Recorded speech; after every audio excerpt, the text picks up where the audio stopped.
जय हिंद दोस्तों, कैसे हैं आप सब। नीरज एग्जाम पॉइंट में आपका स्वागत है। दोस्तों यह मोस्ट वीवीआई साइंस का क्वेश्चन होने वाला है जो आपको वन डे एग्जाम के लिए बहुत ही इम्पोर्टेंट है। चलते हैं दोस्तों क्वेश्चन नंबर 1 की ओर। आप वीडियो में बने रहें और वीडियो को अंत तक देखें। आपका पहला क्वेश्चन होने वाला है, पौधे अपना भोजन किस प्रक्रिया से बनाते हैं। दोस्तों आपको बताना है जो पौधा है अपना भोजन किस प्रक्रिया से बनाता है, यानी in which process to plant make their food. बताइए दोस्तों। तो आपका राइट आंसर हो जाएगा फोटो सिंथेसिस से बनाता है, यानी प्रकाश संश्लेषण से बनाते हैं। आपका ऑप्शन नंबर सी इज आपका करेक्ट आंसर हो जाएगा। प्रकाश संश्लेषण से पौधे अपना भोजन बनाते हैं। चलते दोस्तों क्वेश्चन नंबर 2 की ओर। आपका दूसरा नंबर क्वेश्चन हो जाएगा, मानव शरीर का सबसे बड़ा अंग कौन सा है। बताइए दोस्तों, which the largest organ in the human body. मानव शरीर का सबसे बड़ा अंग कौन सा है। तो आपका राइट आंसर हो जाएगा स्किन। कौन सा है सबसे बड़ा, स्किन, यानी कि जो हमारे शरीर में जो त्वचा है, त्वचा सबसे बड़ा अंग होता है, यानी कि स्किन इज द आपका राइट आंसर हो जाएगा। चलते हैं दोस्तों क्वेश्चन नंबर आगे की ओर। आपका अगला नंबर क्वेश्चन हो जाएगा, वायुमंडल में सबसे अधिक गैस कौन सी होती है। Which gas is most abundant in earth atmosphere. बताइए दोस्तों, वायुमंडल में सबसे अधिक गैस कौन सी होती है। तो वायुमंडल में सबसे अधिक गैस जो होती है वह होती है नाइट्रोजन। कौन सी गैस होती है, नाइट्रोजन गैस होती है वायुमंडल में सबसे अधिक। तो आपका राइट आंसर हो जाएगा नाइट्रोजन, यानी ऑप्शन नंबर बी इज आपका करेक्ट आंसर हो जाएगा। चलते हैं दोस्तों क्वेश्चन नंबर आए की ओर। आपका चौथा नंबर क्वेश्चन हो जाएगा, हीरा किस तत्व से बना होता है। Diamond is made of the which element. बताइए दोस्तों, हीरा किस तत्व से बना होता है। तो हीरा जो होता है बना वो कार्बन से बनता है। किससे बनता है हीरा, कार्बन से। किससे, कार्बन से हीरा बना होता है। तो आपका राइट आंसर क्या हो जाएगा, कार्बन। हीरा किस तत्व से बना होता है, तो हीरा जो है कार्बन से बना होता है। किससे बना होता है, कार्बन से। चलते हैं दोस्तों क्वेश्चन नंबर 5 की ओर। पांचवा नंबर क्वेश्चन आपका है, which plant is colour the red plant. आपको बताना है लाल ग्रह किसे कहा जाता है, यानी कि रेड प्लांट्स किसे कहा जाता है। दोस्तों बताना है लाल ग्रह किसे कहा जाता है। तो मार्स को। किसे, मंगल ग्रह को। किसे, लाल ग्रह किसे कहा जाता है, मार्स को, यानी कि मंगल ग्रह को हम रेड प्लैनेट्स कहते हैं, यानी लाल ग्रह कहते हैं। चलते हैं दोस्तों क्वेश्चन नंबर 6 की ओर। आपका छठा नंबर क्वेश्चन हो जाएगा कि Newton first law is related to what, यानी कि न्यूटन का पहला नियम किससे संबंधित है। दोस्तों आपको बताना है कि न्यूटन का जो पहला नियम है किससे संबंधित है। तो न्यूटन का जो पहला नियम है वो किससे संबंधित है आपको बताना है दोस्तों। तो आपका सही आंसर हो जाएगा जड़त्व से। किससे, जड़त्व से। जड़त्व से। तो आपका सही आंसर क्या हो जाएगा, इंटेरिया। क्या, इंटेरिया से संबंधित है। किससे, इंटेरिया से। किससे संबंधित है, इंटेरिया से। चलते हैं दोस्तों क्वेश्चन नंबर आगे की ओर। आपका अगला नंबर क्वेश्चन है कि ओजोन परत का मुख्य कार्य क्या है। ओजोन परत का जो मुख्य कार्य है उसको पूछा है। तो what is the main function is the ozone layer. What is the main function is of the ozone layer, यानी कि ओजोन परत का मुख्य कार्य क्या है दोस्तों आपको बताना है। तो इसका हो जाएगा right answer block harmful UV rays. इसका मतलब होता है कि जो पराबैंगनी किरणें हैं उसको यह ब्लॉक सूर्यवंश रोकता है। यूवी जो किरणें हैं उसको यह रोकता है। ये ऑप्शन नंबर सी इज आपका करेक्ट आंसर हो जाएगा। चलते हैं दोस्तों क्वेश्चन नंबर 8 की ओर। आपका 8वां नंबर क्वेश्चन हो जाएगा कि मानव शरीर में कुल कितनी हड्डियां हैं। How many bones are in a evolved human body. मानव शरीर में कुल हड्डियों की संख्या कितनी है। तो आपका राइट आंसर 206 हो जाएगा। कितनी है, तो 206 हड्डियां मनुष्य में अपने स्थित है। चलते हैं दोस्तों क्वेश्चन नंबर 9 की ओर। आपका 9वां नंबर क्वेश्चन हो जाएगा कि in what form in energy stored in A battery.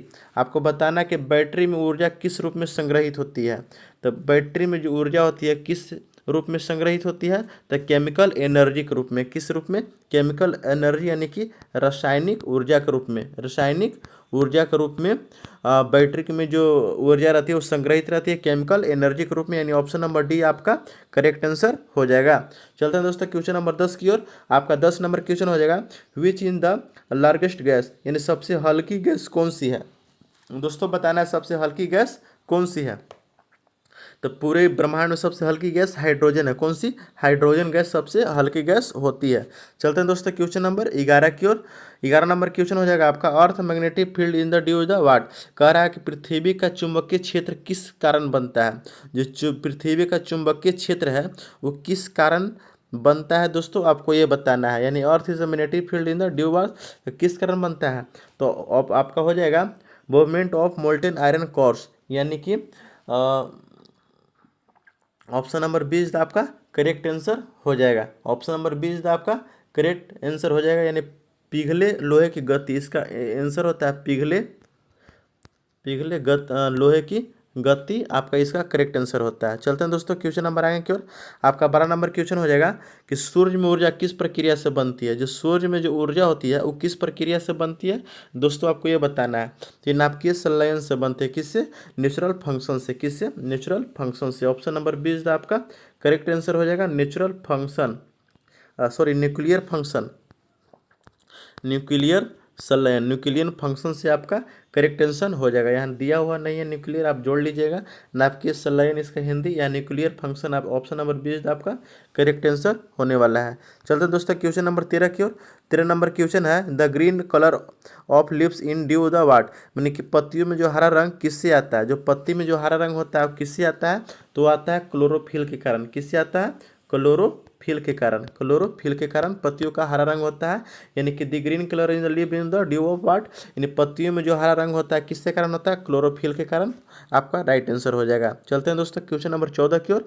14 है rusting of in iron occurs in the process which gas, यानी लोहे में जो जंग किस गैस की उपस्थिति में लगता है। जो लोहा में जंग लगता है वो किस गैस की उपस्थिति में लगता है, कौन सा गैस उपस्थित वहाँ रहता है जिसके कारण लोहा में जंग लग जाता है, तो वहाँ ऑक्सीजन, किसके कारण लगता है, ऑक्सीजन, यानी कि ऑक्सीजन के कारण वहाँ जंग लगता है लोहा में। चलते हैं दोस्तों क्वेश्चन नंबर 15 की ओर। आपका 15 नंबर क्वेश्चन हो जाएगा कि why does the sky appear blue, यानी आकाश का रंग नीला क्यों दिखाई देता है, ये आकाश नीला क्यों दिखाई देता है दोस्तों, आपको ये बताना है कि आकाश का रंग नीला क्यों दिखाई देता है। तो ऑप्शन नंबर आपका हो जाएगा स्कैटरिंग ऑफ ब्लू लाइट, यानी कि हो जाएगा इसका नीली रोशनी कारण, हाँ, प्रकाश की जो प्रकीर्णन होता है ऊपरी प्रकाश के प्रकीर्णन के कारण, किस कारण, प्रकीर्णन के कारण, प्रकीर्णन के कारण आकाश का रंग नीला दिखाई देता है, प्रकीर्णन के कारण।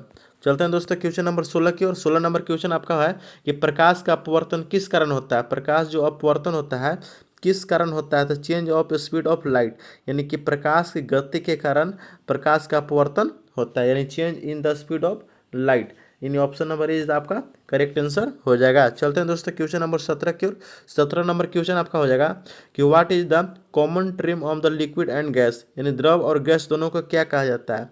द्रव और गैस को दोनों को क्या कहा जाता है, what is the common term of the liquid and gas, तो क्या कहा जाता है, फ्लूइड, यानी कि क्या कहा जाता है इसको, तो ये कहा जाता है फ्लूइड, क्या, फ्लूइड कहा जाता है, यानी कि तरल पदार्थ। फ्लूइड का मतलब होता है तरल पदार्थ, इसको तरल पदार्थ कहा जाता है।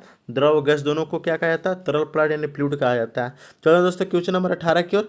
आपका 18 नंबर क्वेश्चन हो जाएगा कि वायुमंडलीय दाब मापने वाला यंत्र कौन सा है, विच इंस्ट्रूमेंट, क्या होता है वायुमंडलीय दाब मापने वाला यंत्र क्या होता है, तो वायुमंडल जो दाब नापाता है वो बोरोमीटर से, क्या से, बोरोमीटर से वायुमंडलीय दाब को हम नापते हैं, यानी बोरोमीटर इस दाब का राइट आंसर हो जाएगा। Option number C is the correct answer होने वाला है। चलते हैं दोस्तों क्वेश्चन नंबर 19 की ओर। What is the boiling point of water, what is the boiling point of water, यानी पानी का उबाल बिंदु क्या है, मतलब पानी जो है कितना डिग्री पर खोलता है, ये पूछ रहा है क्वेश्चन आपका। तो 100 डिग्री पर खोलता है, कितना दोस्तों, 100 डिग्री पर जो पानी है उबाल मारता है, यानी ऑप्शन नंबर सी इज आपका करेक्ट आंसर होने वाला है। चलते हैं दोस्तों क्वेश्चन नंबर 20 की ओर। बिग बॉयर में सबसे अधिक आवृत्ति किस रंग की होती है, बिग बॉयर में सबसे अधिक रंग की आवृत्ति किस में होती है, तो होगा आपका आंसर हो जाएगा violet. Option number C is आपका करेक्ट आंसर हो जाएगा वायलेट, यानी कि जो बैगनी कलर का रंग होता है उसकी आवृत्ति सबसे अधिक होती है। बैगनी कलर का जो रंग होता है उसकी आवृत्ति सबसे अधिक होती है। ऑप्शन नंबर सी इज आपका करेक्ट आंसर हो जाएगा। दोस्तों ये सेशन मेरा कैसा लगा कमेंट करके जरूर बताइएगा। आप नए हैं तो चैनल को सब्सक्राइब कर लीजिएगा और लाइक को दबाना मत भूलिएगा। मिलते हैं दोस्तों अगले सेशन में, तब तक राम राम।